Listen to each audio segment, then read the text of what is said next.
ನಮಸ್ಕಾರ ಆತ್ಮೀಯರೇ, media house ಕನ್ನಡಗೆ ಸ್ವಾಗತ. ಅಜಿತ್ ದಾದಾ ಅಂತ ಹೆಸರಾಗಿದ್ದ ಮೇರು ರಾಜಕಾರಣಿ ಈಗ ನೆನಪು ಮಾತ್ರ. ಮಹಾರಾಷ್ಟ್ರದ ಪುಣೆ ಬಳಿಯ ಬಾರಾಮತಿ ಬಳಿ ಅಜಿತ್ ಪವಾರ್ ಪ್ರಯಾಣಿಸ್ತಾ ಇದ್ದ ಲಘು ವಿಮಾನ ನೆಲಕ್ಕಪ್ಪಳಿಸಿದೆ. ಈ ದುರಂತದಲ್ಲಿ ಮಹಾರಾಷ್ಟ್ರ ಡಿಸಿಎಂ ಅಜಿತ್ ಕುಮಾರ್ ಸಜೀವ ದಹನವಾಗಿದ್ದಾರೆ. 66 ವರ್ಷದ ಅಜಿತ್ ಪವಾರ್ ಜೊತೆ ವಿಮಾನದಲ್ಲಿದ್ದ ವೈಯಕ್ತಿಕ ಭದ್ರತಾ ಅಧಿಕಾರಿ ವಿದಿತ್ ಜಾಧವ್, ಆಪ್ತ ಸಹಾಯಕ Pinky Mali, command pilot Shambhavi, captain Sumit Kapoor ಸೇರಿ 5 ಜನರ ದೇಹವು ಗುರುತು ಸಿಗದಂತೆ ಸುಟ್ಟು ಕರಕಲಾಗಿದೆ. ಪುಣೆ ಜಿಲ್ಲೆಯ ಬಾರಾಮತಿ ವಿಮಾನ ನಿಲ್ದಾಣದ ರನ್ವೇನಲ್ಲೇ ಈ ಅಪಾಯಕಾರಿ ದುರಂತ ನಡೆದು ಹೋಯಿತು.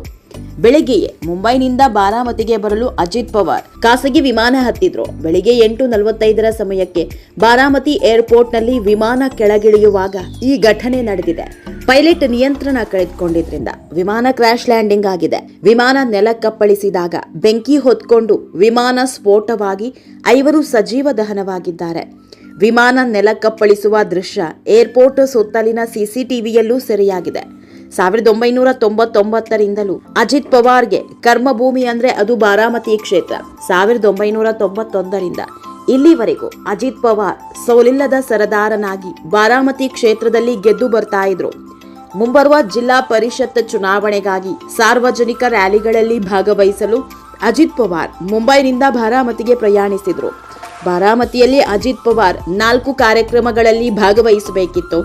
ಆದರೆ ವಿಮಾನ ಲ್ಯಾಂಡಿಂಗ್ ವೇಳೆ ನಡೆದ ದುರ್ಘಟನೆಯಲ್ಲಿ ಅಜಿತ್ ಪವಾರ್ 8 ಬಾರಿ ಗೆದ್ದ ಬಾರಾಮತಿಯಲ್ಲೇ ಅಗ್ನಿಗೆ ಆಹುತಿಯಾಗಿ ಹೋದ್ರು.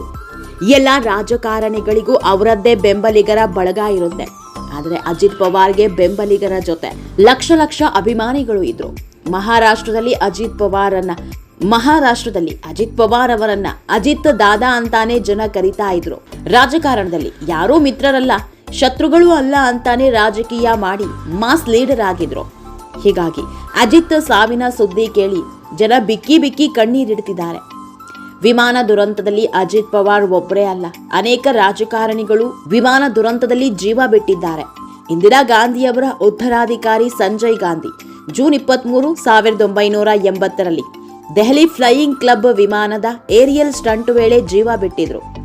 ಗ್ವಾಲಿಯರ್ ರಾಜ ಮನೆತನದ ಸದಸ್ಯ, ಹಿರಿಯ ಕಾಂಗ್ರೆಸ್ ನಾಯಕ, ಮಾಜಿ ನಾಗರಿಕ ವಿಮಾನಯಾನ ಸಚಿವ ಮಾಧವರಾವ್ ಸಿಂಧಿಯಾ 2001ರಲ್ಲಿ ಹವಾಮಾನ ವೈಪರೀತ್ಯದಿಂದಾಗಿ ಖಾಸಗಿ ವಿಮಾನ ಪತನಗೊಂಡು ಸಾವನ್ನಪ್ಪಿದ್ರು. ಲೋಕಸಭಾ ಸ್ಪೀಕರ್ ಹಾಗೂ ಟಿಡಿಪಿ ನಾಯಕರಾಗಿದ್ದ ಜಿಎಂಸಿ ಬಾಲಯೋಗಿ ಮಾರ್ಚ್ 3, 2002ರಂದು ಆಂಧ್ರಪ್ರದೇಶದ ಪಶ್ಚಿಮ ಗೋದಾವರಿ ಜಿಲ್ಲೆಯಲ್ಲಿ ಸಾವನ್ನಪ್ಪಿದ್ರು. ಮೇಘಾಲಯ ಗ್ರಾಮೀಣಾಭಿವೃದ್ಧಿ ಸಚಿವರಾಗಿದ್ದ ಸಿಪ್ರಿಯನ್ ಸಗ್ಮಾ ಸೇರಿ 9 ಮಂದಿ ಗುವಾಹಟಿಯಿಂದ ಶಿಲ್ಲಾಂಗ್ಗೆ ಹೋಗ್ತಾ ಇದ್ದಾಗ ವಿಮಾನ ಪತನವಾಗಿ 2004ರಲ್ಲಿ ಕೊನೆಯುಸಿರೆಳೆದ್ರು. ಬಹುಭಾಷಾ ನಟಿ ಸೌಂದರ್ಯ 2004ರಲ್ಲಿ ಸಹೋದರನ ಜೊತೆ ಬಿಜೆಪಿ ರಾಜಕೀಯ ಪ್ರಚಾರಕ್ಕೆ ಅಂತ ಜಕ್ಕೂರು ಏರೋಡ್ರಮ್ನಲ್ಲಿ ವಿಮಾನ ನೆಲಕ್ಕಪ್ಪಳಿಸಿ ಸಜೀವ ದಹನವಾಗಿದ್ರು. ಕೈಗಾರಿಕೋದ್ಯಮಿ ಮತ್ತು ಹರಿಯಾಣ ವಿದ್ಯುತ್ ಸಚಿವ ಒಪಿ ಜಿಂದಾಲ್, ಮಾಜಿ ರಾಷ್ಟ್ರಪತಿ ಶಂಕರ್ ದಯಾಳ್ ಶರ್ಮಾ ಪುತ್ರ, ಮಾಜಿ ಕೇಂದ್ರ ಸಚಿವ ಸುರೇಂದರ್ ಸಿಂಗ್ ಮಾರ್ಚ್ 31, 2002ರಂದು ವಿಮಾನ ದುರಂತಕ್ಕೆ ಬಲಿಯಾಗಿದ್ರು.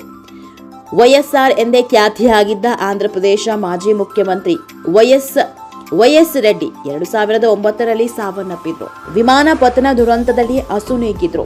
ಕಳೆದ ವರ್ಷ ಅಹಮದಾಬಾದ್ನಲ್ಲಿ ನಡೆದ ಏರ್ ಇಂಡಿಯಾ ವಿಮಾನ ದುರಂತದಲ್ಲಿ 260ಕ್ಕೂ ಹೆಚ್ಚು ಜನರ ಜೊತೆ ಗುಜರಾತ್ ಮಾಜಿ ಸಿಎಂ ವಿಜಯ್ ರೂಪಾನಿ ಕೂಡ ಕೊನೆಯುಸಿರೆಳೆದಿದ್ರು.